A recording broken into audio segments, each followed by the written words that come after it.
Man, that was a hard one to go into the locker room and try to figure out something clever to tell those guys and make them feel better about what just happened. So, but that's part of this whole thing. But a great effort. Played. Not only was it great effort, they played well. They executed a scouting report, defensive scouting report, incredibly well. I mean, really well. And then played. Was aggressive, made some shots when we needed to. It was tit for tat. They were making plays, we were making plays, but we were getting a lot of stops when we needed to, and just wanted it really bad for those guys. We've talked about this before. Just you're doing all these things well. You're making all this improvement. Says who? Says the scoreboard. Says the win-loss record. So it can be hard for those guys to see that, and obviously they're making a lot of progress in the way that they played today. So was happy about that, but just felt there was a knot in my stomach for those guys. Questions, David on the left, Nick Collin in the front. Lamont, obviously an inspiring performance. Can you pack this kind of thing up and take it into the next game? Is that easy to say, did it here, you can do it in the next game as well? Yeah, I mean, it's a draining emotional game and physical game. We had some guys with heavy minutes. So we'll just get back to the lab tomorrow, and guys will get treatment and get rested up as much as they can and get ourselves mentally ready to get on to the next thing. So I hope we can, but it's a lot goes into a game like this, and then a lot gets sucked out of you when you don't win. I think that's human nature. So we'll get back. We'll try to make it business as usual at practice and start preparing for the next game, and hopefully come out with the same level of intensity, the same attention to detail. I thought that was a big part of what was helping us in this game was our defensive attention to detail. And then offensively, we were aggressive. We got into the double bonus, I think, in the first half, and so that helped us as well. Lamont, you mentioned the fact that it was tough to go into that locker room. What was the message for the team as you kind of try to make sense of what you saw out there? I mean, honestly, just kind of the same stuff I told you guys, is that you deserve to win. You deserve better. You did enough good things to win the basketball game. I do know that. We made some mistakes also. They needed a basket on 2 occasions, and they got a layup out of it. And so,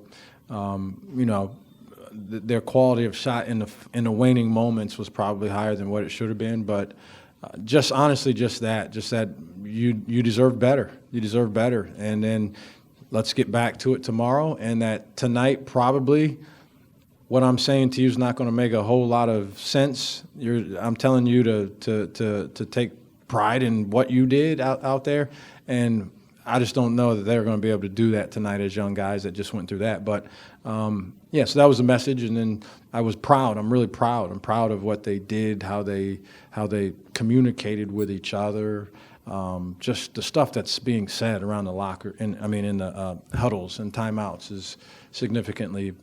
And a significant improvement from where it was in December, January. I guess Josh was on the bench working on his knee.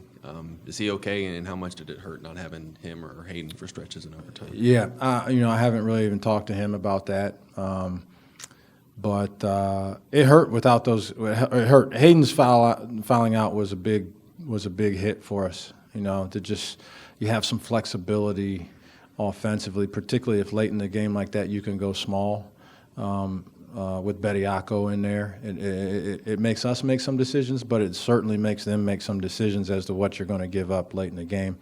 And it was hard to not have Hayden out there in those situations. Whether he shoots it or not, he just creates. It's a different level of attention. We've seen it in other games where we played small late in the game, and we went spread, and he was able to create something just by being in there as a more mobile guy at the 5. Obviously, containing Brandon Miller is a lot easier said than done. Saw GG on him early in the game, Michi on him at points. Just what was kind of the game plan, and why is he so difficult to stop? Yeah. The game plan was, just to try to make the shots as difficult as you could and play your rules. And, he earned a lot of those. We gave him a couple. We fell asleep one time and we weren't there to guard him. We didn't close out with a sense of urgency one time. He got another 3 in the zone, which is sort of a calculated risk at that point. But why is he hard to stop I don't know. He's really good. He's long. He's talented. He's athletic. He's going to be playing next year probably for a team that's going to pay him a lot of money. If he so chooses to. But, he's really talented. He's really good. He can shoot the 3. He can drive it to the basket. He's stronger than what you think and physical as he gets down there. He's a good finisher. He finished with his left hand late in the game 2 times to win the game. So he's a hard guy to guard. But, I don't get as much into that as writers do. We could have won that game. Say it was 39 he scored instead of 41, and we win the game, right? And then it's a different deal, or, someone else could have scored a lot of points. But he's really good, and so it makes sense to talk about the fact that he had a bunch of points. But he had a bunch of points in a game where they scored less than, even in overtime, less than what they're averaging. And so I'm not as interested in the fact that he scored more, scored a little less. Us as a unit, I think we did a good job defensively against them. Allen on the left, and then Phil over here on the back right.